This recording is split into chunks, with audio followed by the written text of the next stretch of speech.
원래 하나님의 궤라는 것은 지금으로 치자면 성전의 역할을 감당하는, 그 당시로서는 아직 성전이 건립이 되지 않았기 때문에 성막의 지성소 안에 이 하나님의 궤는 항상 있어야 합니다. 그런데 엘리가 대제사장으로 있을 당시에 이스라엘이 블레셋과 전쟁을 하다가 그 블레셋에게 이 하나님의 궤를 빼앗기게 되죠. 그래서 7개월 동안 이 하나님의 궤가 블레셋 지역에 있다가 7개월 만에 이스라엘의 베세메스 지역으로 돌아오게 되고, 그 베세메스 지역에서 다시 기럇 여아림에 있는 아비나답의 집으로 옮겨지게 됩니다. 그때 사람들이 이 아비나답의 아들 엘리야사를 거룩하게 구별해서 이 하나님의 궤를 보살피는 일을 임무로 맡기게 되죠. 이렇게 하나님의 궤가 원래 있어야 할 장소인 지성소를 떠나서 한 개인의 집에서 무려 70년간 머물게 됩니다. 그래서 이 70년의 세월이 흐른 후에 새롭게 하나님께 기름 부음을 받은 다윗이 그동안에 자신의 정적이었던 사울과의 전쟁, 이 언들을 마무리하고 나서 가장 먼저 떠올리고, 내가 하나님을 위해서 뭔가 해야 되겠다라고 떠올린 일이 뭐냐면 바로 지성소를 떠나서 한 개인의 집에 머물러 있던 이 하나님의 궤를 원래 자리인 지성소로, 성막으로 옮겨야 되겠다라고 생각을 하고 그 일을 시작합니다. 이 일을 수행한 사람은 아비나답의 후손이었던 우사와 아효라는 인물이었습니다. 그런데 도중에 이 궤를 옮기던 도중에 뜻하지 않은 사건이 하나 벌어지게 되죠. 뭐냐면 하나님의 궤를 싣고 가던 이 수레의 소들이 나곤의 타작마당에 이르렀을 때 갑자기 날뛰기 시작했다는 것입니다. 그리고 이 상황을 목격한 우사가 어떡합니까? 손을 들어서 하나님의 궤를 붙잡았죠. 그런데 이 상황을 7절에 뭐라고 얘기하냐면, 여호와 하나님이 우사가 잘못함으로 말미암아 진노하사 그를 그곳에서 치시니 그가 거기서 하나님 궤 곁에서 죽으니라 라고 기록이 되어 있습니다. 여러분, 성경 분명히 하나님께서 우사의 잘못으로 인하여 진노하셔서 그를 치셨다라고 되어 있습니다. 그런데 하나님께서 잘못했다라고 말씀하신 그 우사의 행동, 그것을 고작 소가 날뛰는 바람에 그 소가 싣고 가던 수레에 실려있던 그 궤가 불안해 보여서 그 법궤를 붙잡은 것 외에는 아무것도 한 행동이 없었다라는 것입니다. 여러분, 우리가 수레에 무언가를 싣고 가는데 그 수레를 끌고 있는 소가 날뛰어서 그 소의 영향으로 수레가 흔들리고 그 수레에 실려있던 짐이 불안정한 모습을 보이고 있다라고 한다면, 그 물건을 나르던 사람이 손을 뻗어서 그 물건을 잡는 것은 지극히 어떤 것입니까? 본능적인 행동입니다. 그리고 이것은 굉장히 상식적인 행동이지요. 그런데도 불구하고 왜 이 행동을 하나님께서는 보시고 잘못했다라고 말씀하죠? 이 잘못이 그냥 적당히 잘못되어진 것이 아니라 하나님께서 이 잘못으로 인하여 진노하사 그를 죽이셔야 할 만큼의 범죄로 하나님께 보여줬느냐 하는 것입니다. 우리가 이 상황을 잘 이해하기 위해서는 하나님께서 성막을 지을 때 그 성막과 관련해서 이스라엘에게 주신 규례들을 이해하는 것이 좀 필요합니다. 그래서 그 백성들에게 주셨던 규례 중에 이 성막에 관한 내용들을 살펴보면, 민수기 4장에 보면 하나님께서 성막을 짓게 하신 후에 이 성막과 관련한 모든 기구들을 운반할 때는 어떤 식으로 운반하도록 명령을 하셨냐면, 모두 다 어떻게 해요? 뜰채에 꿰어서 메어서 움직이도록, 레위 지파 사람들이 그것을 다 메고서 움직이도록 정해놓은 것이 율법에 정해놓은 하나님의 법칙이다라는 것입니다. 그런데 오늘 본문 말씀 보면 우사가 그 하나님의 궤를 어떤 방법으로 운반하고 있습니까? 새 수레에 싣고서 이것을 운반했다라는 것입니다. 물론 우사가 행하고 있는 이 방법이 하나님께서 정하신 방법을 어긴 것이긴 합니다. 그러나 단지 그 한 가지 이유만으로 70년 동안 그 집안 전체가 하나님의 궤를 섬기는 일을 해왔는데, 하나님께서 고작 그 한 가지의 실수 때문에, 한 가지 명령을 어겼다라는 거 하나 때문에 이 우사를 죽이셨다라고 한다면, 하나님 좀 너무 심하신 것 아니십니까? 그동안 이 사람들이 하나님을 위해서 헌신한 것들을 생각하신다라고 한다면 하나님 이거 너무 과하신 겁니다 라고 생각하실 수 있을 것입니다. 그러나 만약 이 설교를 들으신 중에 혹은 이 본문을 읽으시던 중에 그런 생각이 들었다라고 한다면 이것은 지극히 우리의 인간적인 감정이고, 또한 이런 감정 속에 무엇이 숨겨져 있냐면 우리 안에 죄성들이 아직도 남아있다는 것을 우리가 보여지게 된다는 것입니다. 여러분, 우리가 하나님의 백성으로 이 땅을 살아갈 때 이것이 죄냐 아니냐 혹은 이것이 옳으냐 그르냐를 결정하는 것은 내가 처해 있는 형편이나 상황 혹은 우리가 살고 있는 이 시대의 문화와 풍습에 따라 이것이 옳을 수도 있고 그럴 수도 있는 것이 아니라 그런 것들과는 아무런 상관없이 이 시대가 우리에게 무엇을 요구하고 우리가 살고 있는 이 나라의 문화와 풍습이 어떠하든지 간에 혹은 인종이 어떻고 세대가 어떠하든지가 상관없이 그 모든 것들을 초월하여 존재하시는 유일한 진리인 하나님의 말씀이 기준이 되었을 때에만 죄와 선이 온전하게 판명되어질 수 있다라는 것입니다. 그런데 우리가 이 땅을 살아가면서 참과 진리, 거짓과 악을 구별하는 것들이 오직 하나님 말씀뿐이다라는 이 사실을 굉장히 가볍게 여기며 살아가고 있다는 것이죠. 그러나 하나님께서는 이런 우리의 태도를 결코 가볍다라고 여기지 않으신다라는 것입니다. 오늘 이 하나님의 괴를 옮기는 데 있어서 레위 지파 사람들이 이것을 뜰채에 꿰어서 어깨에 메고 움직이는 것이 하나님의 법인데 이것을 어겼다라는 것만 하나라도 이것은 분명히 죄고 이 죄로 인해서 하나님께서 그를 심판하셨다라고 해도 우리는 그것에 대해서 하나님께 뭐라고 할 수가 없을 것입니다. 그러나 하나님께서 그 순간에 우사를 치신 것은 이 한 가지 행동으로만 인해서 하신 것은 분명히 아니다라는 것입니다.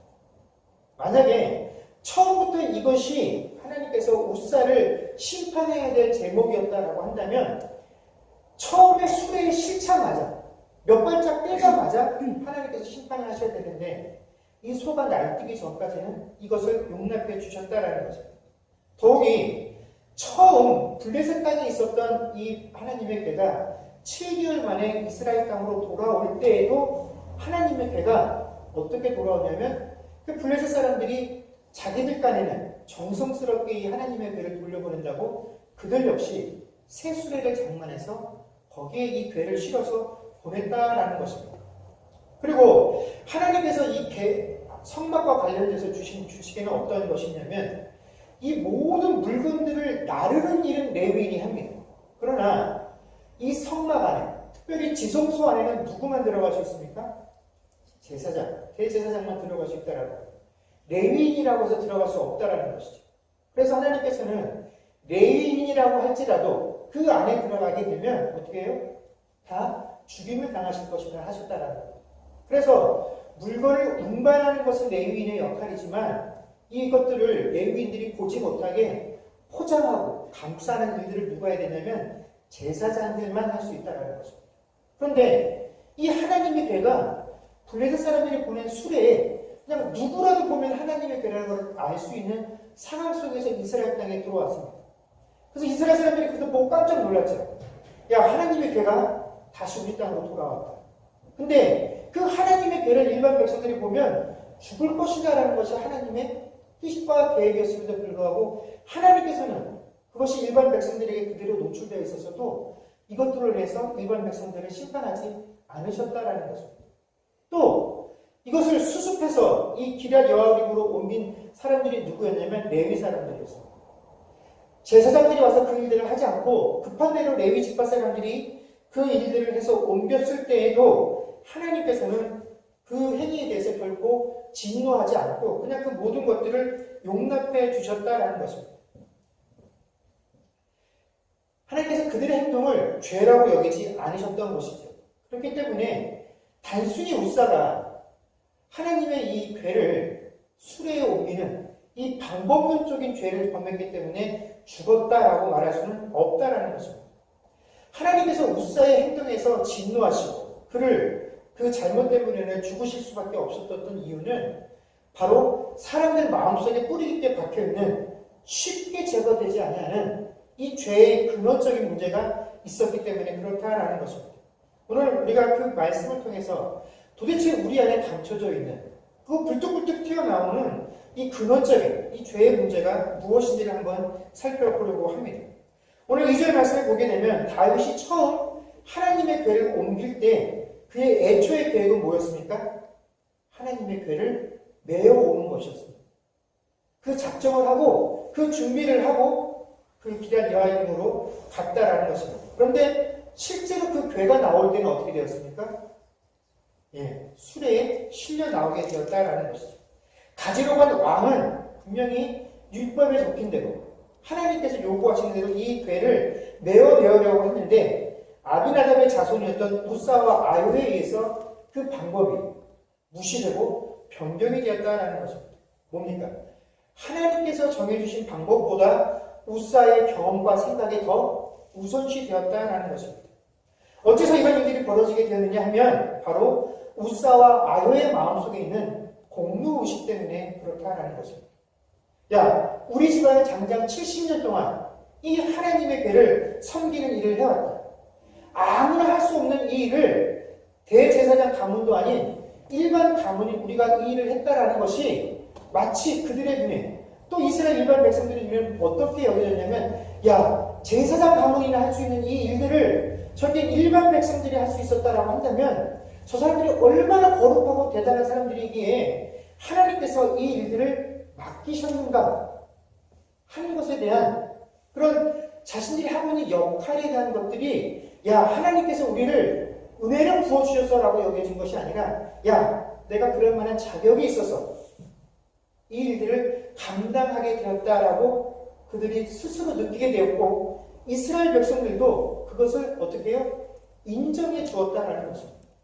그렇기 때문에 야, 하나님의 계획 안에서는 우리보다 더 잘하는 사람이 없어. 우리가 하자는 대로 하면 맞아. 우리가 정한 것이 곧 정답이야. 했기 때문에 그들은 하나님의 궤를 메어내기 위한 모든 준비를 갖춰서 다윗이 갔음에도 불구하고 자신들의 의지와 방법이었던 새 수레에 이 하나님의 궤를 실어서 나오게 되었다라는 것입니다. 오늘 우리가 성경을 보게 되면 단지 이 나본의 타작마당을 지날 때 소가 날뛰었다라고만 되어 있지 하나님의 궤가 떨어질 뻔했다라는 그런 구절은 없습니다. 그러나 우사는 반사적으로 손을 내밀어서 이 법궤를 붙잡았다라는 것이죠. 그게 뭐냐면 그의 눈에 이 하나님의 궤라는 것이 너무나 불안해 보였다라는 것입니다. 자신이 손을 뻗어서 이 하나님의 궤를 붙잡지 않으면 나의 손이 가지 아니하면 이 하나님의 궤가 온전하지 못할 것 같다라는 그 심정이 강했기 때문에 그는 그런 행동을 취했다라는 것입니다. 이미 그의 마음속에 주인은 누굽니까? 하나님의 궤가 내 삶을 인도하는 주인이 되었던 것이 아니라 자기 자신이 그 하나님의 궤를 내 힘으로, 내 능력으로 보호하고 보살피고 하는 그런 존재로 이미 자기 자신을 인식하고 있었다라는 것이죠. 그래서 자기 자신이 하나님을 의지해야 하는 존재로 여겼던 것이 아니라 하나님이 자기 자신을 의지하지 않으면 아무것도 할 수 없는 존재로 그는 자신과 하나님의 관계를 이해하고 있었다는 것입니다. 여러분, 우사하고 아요에게 있어서 하나님의 궤는 하나님의 임재를 상징하며 그들이 그 하나님의 임재 앞에 자신들이 그저 잠잠하고 순종해야 한다라는 그런 의식들을 보고 느끼는 것이 아니라 그 하나님의 궤를 볼 때마다 무슨 생각이 드는 것입니까? 야, 내가 이렇게 하나님의 궤를 섬기는 일들을 했어 하는 그저 자신의 업적과 공적만이 떠오르게 됐고 이 하나님의 궤를 대하는 것은 이것이 있어야 세상 사람들이 내 공적을 느낄 수 있기에 내 공적을 인정해주고 내가 하는 말에 권위가 실려서 그들이 내가 하고자 하는 대로 따라올 수 있어 라는 것으로 이 하나님의 궤를 도구와 방법으로 삼고 있었다라는 것이죠. 이미 우사와 아요는 하나님의 궤를 실은 수레를 모는 자들이 아니라 하나님을 모는 자들로서 자신의 위치를 여기고 있었다라는 것입니다. 이것이 바로 하나님께서 우사를 치신 그의 죄의 본질이다라는 것입니다.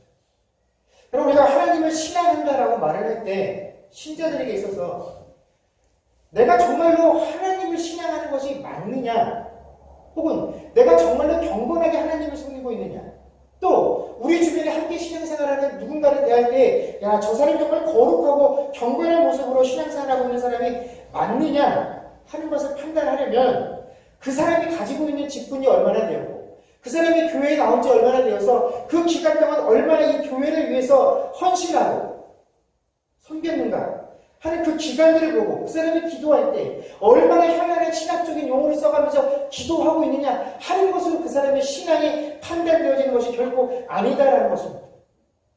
그 사람이 얼마나 하나님께서 우리에게 주신 이 기준을 자신의 삶의 선과 악을 옳고 그름을 판단하는 기준으로 삼아 살고 있느냐를 볼 때 그것을 따라서 살고 있다고 하면 그 사람은 정말로 경건한 신앙생활을 하는 사람이다라는 것입니다. 그렇기 때문에 여러분 내가 정말로 바르게 신앙생활을 하고 있느냐 하는 것을 확인하려면요.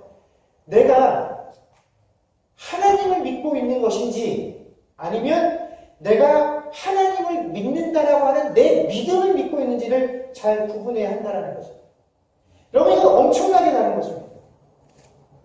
우리는 하나님을 믿는다라고 이야기를 하지만 하나님을 믿는다고 하는 그 말 속에 내 믿음을 하나님을 믿는다라는 것으로 혼동한다라는 것입니다. 하나님께서 내게 무엇을 요구하셨고 우리에게 어떠한 기준을 주셨는지에는 상관없이 내가 믿음 생활하면서 얻게 된 내 지식들과 내 경험들, 야 이렇게 하면 돼. 그러나 그것을 하나님이 뭐라고 요구하고 계신지 그것에 대해서 하나님께서 어떤 기준을 우리에게 주셨는지에 대해서는 아무런 관심 없이 그냥 내 경험을 통해서 얻게 된 것들을 믿고 마치 그것이 하나님의 뜻이냐 생활하고 있다라고 한다면 여러분 그것은 잘못된 신앙이다라는 것이죠. 하나님을 믿는 신앙이 아니다라는 것이죠. 여러분 성경을 안 읽는 것보다는 분명히 성경을 읽는 것이 좋은 일입니다. 그러나 성경을 1년에 몇 번씩 읽었다라고 말을 하면서도 실제로 삶을 살아감에 있어서 그 말씀이 내게 요구하시고 가르쳐 주신 것이 아니라 여전히 내 경험과 지식들이 이 말씀이 우리에게 가르쳐 주시고 요구하시는 것보다 앞서 있었다라고 한다면 여러분 성경을 몇 번씩이나 읽는 것이 무슨 의미가 있겠습니까? 성경을 아예 모르는 사람들보다 나은 것이 무엇이 있겠느냐 하는 것입니다. 여러분 앞서 우리는 하나님의 괴를 운반하는 것에 대해서 하나님의 법칙은 분명히 이 괴를 어깨에 메고 나가는 것이다라는 사실을 확인을 했습니다. 그러나 이 하나님의 규칙은 사람들의 생각과 경험에 의해서 너무나 쉽게 무너져 내버리게 되었다는 것입니다. 그리고 이미 무너져버린 하나님 말씀에 대한 이 권위가 소가 날뛰자 어떻게 한 것입니까? 아무렇지도 않게 그냥 반사적으로 손을 뻗어서 그 괴를 잡게 되었다는 것입니다. 물론 우리는 이 우사의 행동이 악의가 있었던 것이 아니다라는 것을 분명히 알고 있습니다. 그럼 분명 선한 의도를 가지고 이런 행동을 했을 것입니다. 그러나 여러분 하나님 앞에서 우리에게 필요한 것은 내가 얼마나 선한 의도를 가지고 선한 의지를 가지고 그런 일을 했느냐 하는 것이 아니라 그런 의지를 가지고 내가 얼마나 철저하게 준비를 해서 이 일들을 행하고 있느냐 하는 것이 아니라 우리를 향한 하나님의 의도가 무엇인지를 아는 것이 훨씬 중요하다는 것입니다. 나를 향한 하나님의 의지가 무엇인지를 알아서 그 말씀에 순종할 준비가 되어 있는 것이 우리에게 필요한 것이지 내가 선한 의지와 선한 의도를 가지고 무언가를 하는 것은 하나님 앞에서 아무런 의미가 없다라는 것입니다. 그런데도 불구하고 우리는 아주 여러 곳에서 내가 선한 의도를 가지고 이 일들을 하면 하나님께서 나의 이런 의도를 알아주시고 이런 내 의도 가운데 복을 내려주실 것이다 라고 무작정 믿는다라는 거죠. 여러분 하나님의 궤를 옮기려는 이 다윗의 계획은 누가 보아도 옳은 것으로 하나님께서 기뻐하실 만한 계획으로 보여집니다. 여러분 하나님의 궤는 분명히 지성소 안에 있어야 되는데 그 하나님의 궤가 지성소가 아닌 다른 곳에 머물러 있다라고 했는데 그 상황들을 보면서 마음에 불편함이 없다라고 한다면 그것이 오히려 잘못된 것 아니겠습니까? 그러니 그것을 보고 마음에 찔림이 있어서 하나님의 궤를 원래의 자리에 옮겨 놓아야 하겠다라는 이 다윗의 계획에 대해서 야 그게 뭐 그렇게 중요해? 하나님 그런데 얽매이신 분이 아니야 라고 우리가 함부로 말할 수 없다라는 거죠.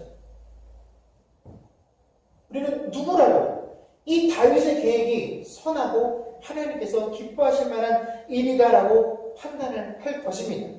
그런데 우리가 도대체 무엇을 기준으로 해서 다윗의 행동이 선하고 하나님께서 기뻐하실 만한 일이다라고 우리가 스스로 판단을 하고 있느냐 하는 것입니다.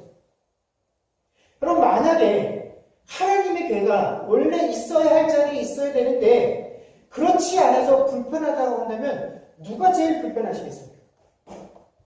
하나님께서 제일 불편하시겠죠. 하나님께서 가장 답답하시겠죠. 그래서 만약에 이것이 원래 자리로 돌아가는 것이 필요하다라고 한다면 하나님께서 간섭을 하셨을 것이다라는 거죠.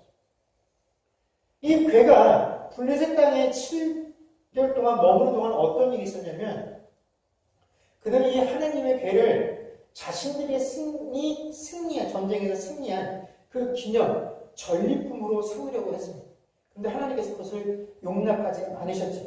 그래서 그 땅에 역병이 돌게 하셔서 그 블레셋 사람들이 그 아둔한 머리로 야 우리 이 나라에 역병이 돌게 된 것이 우리가 이 하나님의 괴를 우리 땅에 두었기 때문이다 라고 생각을 해서 이거 빨리 돌려보내야 되겠다 해서 다시 이스라엘 땅으로 돌려보내게 했다라는 거죠. 만약에 하나님께서 어떻게 해서라도 이것이 원래의 장소로 돌아가는 것이 필요하다라고 한다면 이런 식으로 하나님께서 얼마든지 역사하실 수 있다라는 것입니다. 그러나 하나님께서는 70년 동안 그것이 아비나답의 집에 있는 동안에 아무런 불편함이 없으셨다라는 것입니다. 하나님께서 그것을 움직일 어떠한 계획도 없으셨다라는 것이죠. 여러분, 하나님의 계획은 분명히 하나님의 임재를 그 이스라엘 백성들 앞에 상징적으로 드러내는 귀한 선물입니다. 그러나 그것이 아무리 귀해도 하나님 자체의 수는 없다라는 것이죠. 이미 하나님께서는 그 이스라엘 땅에 주인으로 좌정하십니다. 하나님께서 기름 부어 왕으로 세운 그 다윗을 통하여 하나님께서 이루시고자 하는 그 계획들을 하나씩 하나씩 이루어가시며 그 이루어져 가는 통하여 이미 영광을 받고 계셨다라는 것입니다. 그 계가 있어야 할 그 장소가 아닌 아비나답의 집에 있었다라고 해서 하나님께서 계획하신 일들이 안 되어지는 일들이 없었다라는 것입니다. 그 계가 원래 있어야 할 장소가 아닌 다른 곳에 있었다고 해서 하나님께 돌아가야 할 영광이 방해받은 적도 없었다라는 것입니다. 그런데 그 하나님의 계가 꼭 그 자리에 돌아가고 그렇게 하는 것이 나에게 주어진 임무다라고 생각을 하는 것은 하나님의 의도가 아니라 누구의 의도입니까? 나 개인의 의도이고 내 개인의 열심이다라는 것입니다. 여러분, 이 일이 하나님의 의도와 하나님의 의지와는 상관없이 얼마나 인간 다윗의 의지로부터 시작되었던가 하는 증거는 다윗이 이 일 때문에 우사에게 화를 낸 사건을 통해서 명백하게 드러나게 됩니다. 8절 말씀에 보면 다윗이 여호와께서 우사를 치심으로 다윗이 분하여 그것을 베레스 우사라라고 불렀다라고 성경에 기록을 합니다. 그럼 여기서 다윗의 분노는 무엇에 대한 분노였겠습니까? 성경은 우사에 대한 분노다라고 이야기를 합니다. 왜 다윗이 하나님께서 우사의 잘못됨으로 인하여 그를 치셨는데 그것으로 인해서 우사에게 다윗도 화가 났을까요? 우사의 행동이 하나님을 진노하게 만들었기 때문에 화가 났겠습니까? 만약에 그 우사의 잘못된 행동 때문에 하나님께서 그 일을 위해서 불쾌하시고 진노하셨다라는 것이 자기도 화가 났다라고 한다면 다윗은 그 화를 우사가 아닌 누구에게 내야 하는 것이 맞습니까? 자기 자신에게 내야 하는 것이 맞다라는 것입니다. 다윗은 분명히 알고 있지 않았습니까? 하나님의 뜻이 그 궤를 옮길 때 어떠한 방법으로 옮겨야 되는지에 대해서 분명한 하나님의 뜻을 알고 있었습니다. 그러나 그런 하나님의 뜻을 알고 있음에도 불구하고 우사가 70년간 우리 집안이 하나님의 궤를 섬겨왔으니 내 방법대로 하는 게 훨씬 옳습니다라고 했을 때 다윗 왕이었던 다윗조차도 그것을 그것을 막지 못하고 그냥 그것에 이끌려 갔다라는 것입니다. 그 잘못된 행동 때문에 하나님께서 진노하심을 받다라고 한다면 여러분 더욱더 자책해야 하는 것은 누굽니까? 다윗입니다. 누구를 향해 분노해야 됩니까? 자기 스스로입니다. 내가 하나님의 뜻이 무엇인지 분명히 알고 있음에도 불구하고 사람이 가지고 있는 그 권위에 눌려서 하나님의 뜻을 순종하지 못한 것, 그것으로 인하여 자책하고 화를 내야 할 것은 자기 자신이지. 하나님, 사실 그 벌을 받아야 될 것은 그 무사가 아니라 저였는데 하나님, 저 아니라 무사에게 벌을 내리셨네요. 그러나 다윗이 무사에게 화를 냈다는 것은 무엇입니까? 무사 때문에 내가 계획한 일이 망쳐졌다는 것입니다. 내가 이 하나님의 괴를 오늘 그 지성소로 옮기려는 그 위대하고 멋진 일을 하려고 했는데 우사 저 녀석이 이 일을 잘못하는 바람에 이 괴를 옮기려는 일들이 방해를 받았구나 해서 다윗은 이 일로 인해서 우사에게 화가 났다는 것입니다. 여러분, 결국 이 하나님의 괴는 그래서 어디로 향하게 됩니까? 오벳에돔의 집에 들어가 그곳에서 3개월을 머물게 됩니다. 그런데 그 하나님의 괴가 그 집에 있음으로 인해서 어떻게 됩니까? 그 집이 복을 받게 되었다라고 성경에 기록을 합니다. 여러분, 앞에 어떠한 일들이 벌어졌는지를 이 오벳에돔도 들었을 것입니다. 그 잘못된 행동 하나 때문에 하나님께서 진노하셔서 우사를 죽이셨다라는 그 내용을 듣고 그 하나님의 괴가 자신의 집 안으로 들어왔을 때 그의 마음이 어땠겠습니까? 야, 이제 이 하나님의 괴가 우리 집에 들어왔으니 나는 이제 복을 받겠구나. 그 70년 동안 저 사람들이 그렇게 숨겨서 사람들에게 존경을 받고 사람들의 인정을 받았는데 이제 저것이 우리 집에 왔으니 그 모든 영광은 우리 집안에 거치고구나 라고 생각을 했겠습니까? 아닙니다. 그러나 아마 겁이 나고 무서워서 하나님의 그 근처는 가지도 못했을 것입니다. 눈을 들어 함부로 그것을 쳐다보지도 못했을 것입니다. 그저 그 괴를 바라보면서 오벳에돔이 할 수 있었던 기도는 하나님, 여기는 죄인의 집입니다. 저는 죄인입니다. 하나님, 혹시 그 하나님의 괴가 그동안 감춰놓았던 내 죄를 보시고 이 우사를 치신 것처럼 나를 치실까 겁이 납니다. 하나님, 내 죄를 덮으소서. 그것 외에는 오벳에돔은 하나님께 간구할 것이 없었다라는 것이죠. 그러나 하나님의 괴가 그의 집안에 들어왔다라는 것, 그거 하나만으로도 그가 복을 받기에는 충분했다라는 거죠. 여러분, 우리가 신앙생활을 할 때 하나님 위해서 뭘 헌신을 하고 무언가를 했기 때문에 그 헌신과 충성의 대가로 하나님께서 우리에게 복을 주시는 것이 아닙니다. 우리는 죄인입니다. 이 죄인된 우리가 무엇을 가지고 아무리 선한 의도를 가지고 있다고 해서 그 선한 의도로 하나님을 결코 영원하게 할 수 없는 존재입니다. 하나님께서 우리에게 찾아오신 것 그 자체가 무엇입니까? 복이다라는 것입니다.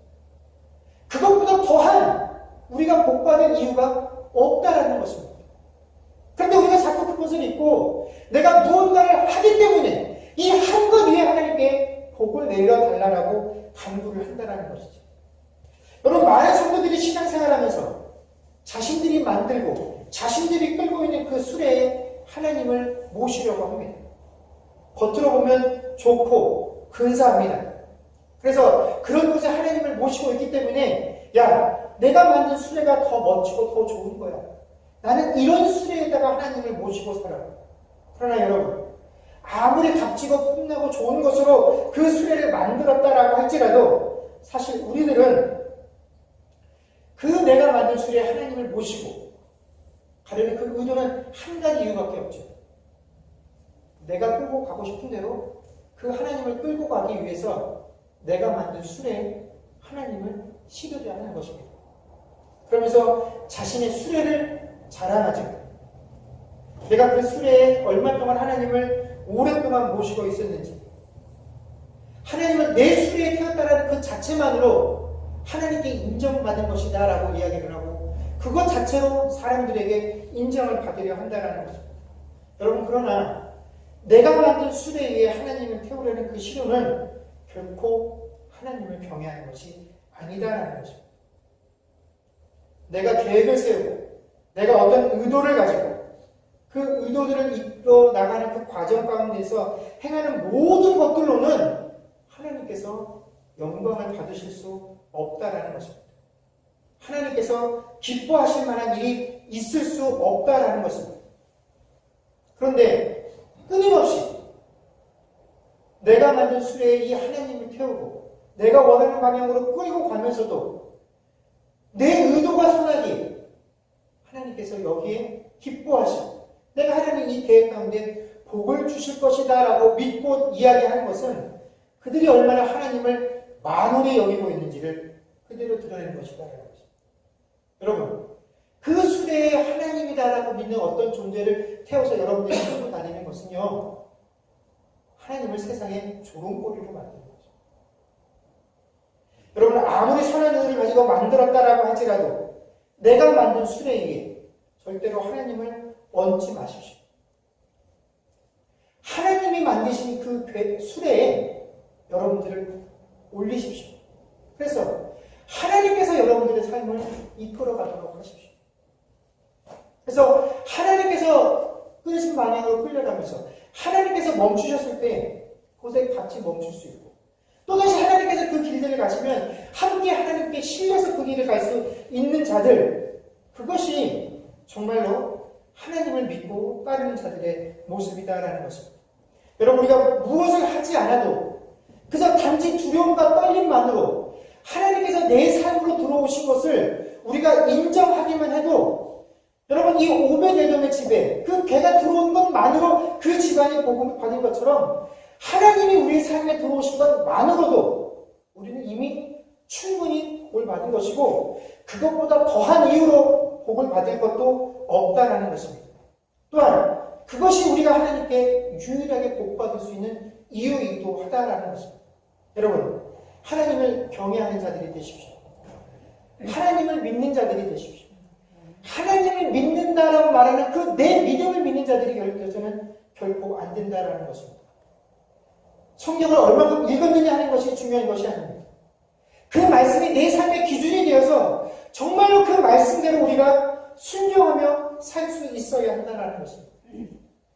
여러분, 하나님 말씀이 내 삶의 기준이 되고 권위가 되어야지 내가 다른 곳을 통하여 알게 된 이 신앙적인 경험들, 신앙적인 지식들, 그것이 내 신앙의 권위가 되어서 그것이 나를 이끌고 있다라고 한다면 여러분, 그것은 하나님을 만홀히 여기는 것이고 하나님을 세상 앞에 조롱으로 이끄는 것이라는 것을 우리가 늘 기억하며 하나님을 경외하며 그 경외하는 자들만이 누릴 수 있는 복을 이번 한 주간도 온전히 누리며 살 수 있는 저와 여러분들이 될 수 있기를 주의 이름으로 간절히 축원합니다.